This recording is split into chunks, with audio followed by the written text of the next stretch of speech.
Monsieur le Président, nous nous sommes vus mardi. Vous nous avez demandé d'être sincères, libres et transparents. Nous allons l'être. Vous pouvez compter sur nous. Je vais d'abord vous demander, vous, et vous inviter, Monsieur le Président, à faire tomber votre costume de président et à m'écouter en tant que frère et citoyen du monde et en tant que frère de la France. Je vous parle en tant que citoyen. Recevez et entendez mon message en tant que citoyen et en tant que citoyen du monde. Je vous demanderai de remettre le costume de président tout à l'heure. Mais pour le moment, il est à terre. Alors vous l'avez compris, Monsieur le Président, nous sommes maintenant dans la séquence des questions-réponses. Ça va être un peu plus sport. Il peut répondre à tout moment, quand il le souhaite. Voilà. Et vous pouvez donc interrompre, cher Fall, quand vous le souhaitez. On est disposé au dialogue, Monsieur le Président. Et donc, je m'appelle Cheikh Fall. Je suis africain, sénégalais.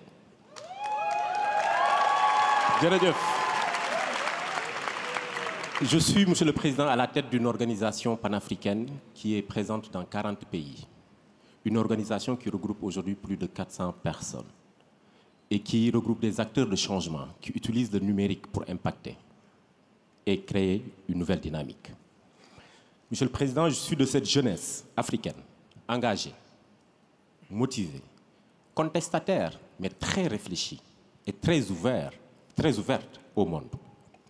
Je suis Cheikh Fall, je porte ma voix et je porte la voix des frères et sœurs d'Afrique et je porte la voix de toutes ces personnes qui, aujourd'hui, sont frustrées, mécontentes et très contestataires contre la France.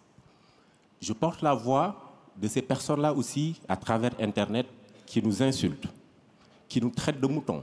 Parce que tout simplement, on a accepté votre invitation, Monsieur le Président. On est venu dialoguer et derrière, on se fait insulter. On est venu réfléchir pour imaginer des lendemains. Et on se fait discréditer. Je vais vous dire pourquoi. Ces personnes-là qui, derrière le clavier, nous insultent, nous comprenons et entendons leurs insultes. Et nous voulons porter leur voix. Et je vais vous les transmettre. C'est de la colère, c'est de la tristesse et c'est beaucoup de mécontentement. L'Afrique et la France ont eu un passé commun. Et ce passé est toujours présent, lourd à porter pour nous. Nos grands-parents nous ont raconté l'histoire de la colonisation. Elle est d'hier, elle n'est pas encore ensevelie. Nos parents nous ont raconté la France-Afrique et ce qu'a été cette France-Afrique. Mais Monsieur le Président, nous, mes sœurs et frères africains, sommes en train de vivre, de subir et de supporter cette relation France-Afrique. C'est cela que j'ai envie de vous transmettre et de vous dire. Nous sommes ici pour discuter, dialoguer, réfléchir sur les futurs souhaitables. Il ne serait pas possible de le réaliser, ce futur, tant que le passé n'a pas été pensé. Pensé, P-A-N. Pensé, reconnu. Il serait une chimère que de vouloir un futur avec les plaies du passé. Monsieur le Président, ce passé est lourd et continue à peser sur nous. Je vais vous inviter maintenant. Vous pouvez remettre votre costume de président. Je vous invite ici et maintenant à un rendez-vous historique. Je vous invite à prendre ici et maintenant des engagements forts, des décisions fortes pour reconnaître et accepter de demander pardon au continent africain. Vous sentez beaucoup d'émotion dans ce que je suis en train de dire. Effectivement, je suis très ému et je sais que je ne suis pas le seul à être ému. Mais j'ai envie de vous inviter à ressentir un peu de cette émotion. Après cela, Monsieur le Président, je vous inviterai à cesser de coopérer et de collaborer avec ces présidents dictateurs en Afrique.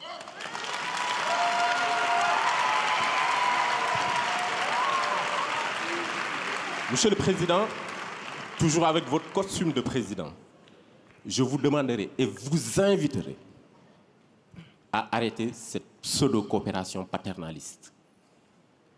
Programmez un dispositif de retrait progressif et définitif de vos bases militaires en Afrique. Ensuite, Monsieur le Président, je vous invite, ensemble, mettons un mécanisme de collaboration franche afin de renforcer les acquis démocratiques dans notre pays. Nous vous avons proposé un fonds par le biais de Achille. Mais il ne faudrait pas que ce fonds soit uniquement financé et porté par la France. Nous avons des Africains qui défendent la démocratie et qui sont des philanthropes. Et nous les invitons, moi, à travers ma voix, la voix de mes amis, Mo Ibrahim, Jay Naidou, Tony Emelunu et tant d'autres, rejoignez-nous, travaillons ensemble, finançons et portons le changement. Et pour finir, Monsieur le Président, mettez en œuvre vos engagements d'Abidjan à propos du franc CFA. Mettez en œuvre, mais allez au-delà. Prenez la décision historique de refuser à partir de maintenant la garde de la réserve des fonds du franc CFA ici en France. Je vous remercie. Je termine, Monsieur le Président, en vous disant que si nous devons construire un champ, il nous faut penser le passé. Il nous faut faire tomber les symboles et il nous faut changer et modifier les postures. Je vous remercie. Coopérer avec les dictatures, il faut que vous me soyez plus précis. Avec quelle dictature vous me reprochez de coopérer?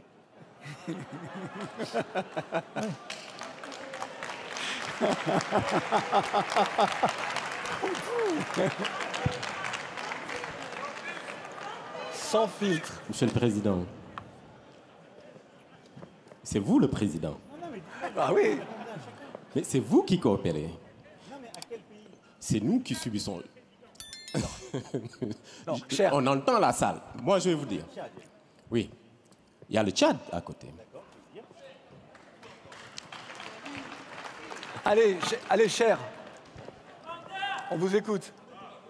Aujourd'hui, on peut avoir une liste très longue. Mais je vais vous dire, nous... Oui, on va y arriver. Je sais que vous voulez faire la liste. Laissez-moi y aller avec Monsieur le Président. Alors, Monsieur le Président,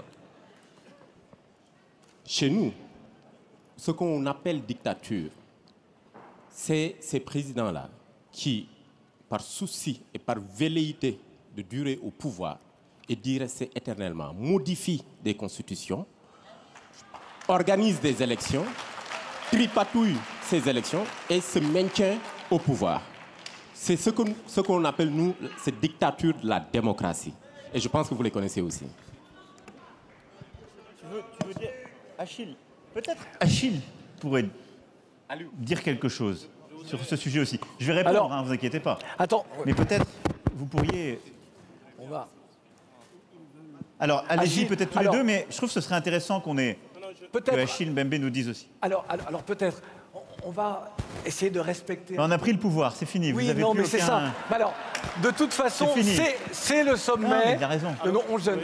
On va essayer de respecter l'ordre, puisque tout à l'heure, c'est Lovarinel qui doit s'exprimer et s'adresser au président de la République, mais Aliou juste après. Voilà. Vas-y. Alors, d'accord. Allez-y. Ça marche pas encore. C'est tombé. Non, président. Celui-là, il marche. Bon, Celui du président marche toujours. Alors, bonjour à tous. Bonjour, Monsieur le Président. Je suis Aliou Ba, africain de la République de Guinée. Et je vais profiter de l'occasion pour saluer tous les Africains, tous les Français et tous les Guinéens qui sont dans cette salle. Alors, pour aller dans le même sens que mon ami Cheikh, Monsieur le Président, je perçois ce sommet comme étant le sommet de la clarification sur certains sujets qui sont très sensibles et qui cristallisent l'attention de l'opinion publique africaine et française par endroits. Peut-être que nous n'avons pas la même perception de ce qu'on appelle régime démocratique, parce qu'il me semble qu'il suffit de s'adosser sur des lois et ce qui est légal pour considérer un régime démocratique, étant donné que nous sommes tous d'accord qu'il y a une prééminence de la légitimité sur la légalité pour que nos actions portent. C'est vrai qu'il y a de nos dirigeants qui sont légitimes. Il y en a beaucoup qui ne le sont plus. Mais ce que je suis en train de dire, ce n'est pas de vous demander de vous occuper de nos dictateurs. Nous le faisons et nous continuerons de le faire. Moi, je viens d'un pays, la République de Guinée, qui vient de se débarrasser de quelqu'un qui voulait encore mourir au pouvoir. Et je fais partie de ces jeunes qui étaient en première ligne. Je suis fier d'avoir mené ce combat parce que ça ramène de l'espoir auprès de notre jeunesse. Ce que nous essayons de vous demander, Monsieur le Président, ce n'est pas de vous occuper de ces problèmes internes. C'est plutôt en tant que partenaire de refuser de collaborer et de considérer comme étant un interlocuteur quelqu'un qui utilise des voies, des manières subversives, les tripatouillages constitutionnels pour rester au pouvoir. N'en faites pas un partenaire. Parce que habituellement, ce qui arrive, Monsieur le Président, on utilise beaucoup de la subtilité politique dans le langage. Aussi longtemps qu'on va continuer de traiter cette question au cas par cas, comme on le dit en Afrique, selon la tête du client, on ne s'en sortira pas. Ne voyez pas le Tchad différemment que le Mali, que la Guinée, que la Côte d'Ivoire. Sur cette question-là, traitons-la de façon transversale. Autant vous vous êtes prononcé sur les questions de droits de l'homme, il y a des valeurs que nous avons en partage, les valeurs universelles. Le droit à l'alternance, c'est quelque chose qui représente ce qu'on appelle l'oxygène de la démocratie. Peut-être que ça ne se réduit pas à une histoire de nombre de mandats. Vous allez peut-être dire que nous sommes, bien entendu, disposés à pouvoir gérer nos lois, définir le nombre de mandats. Nous sommes d'accord de tout ça. Mais encore une fois, je le réitère, il n'y a pas d'amalgame dans notre démarche.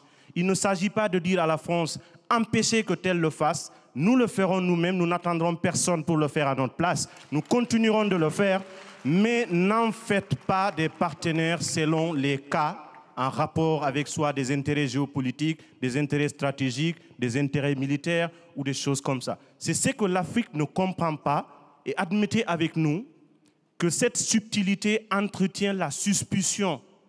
Et ce que nous voulons rebâtir à partir d'aujourd'hui, Monsieur le Président, la confiance mutuelle, elle est fondamentale.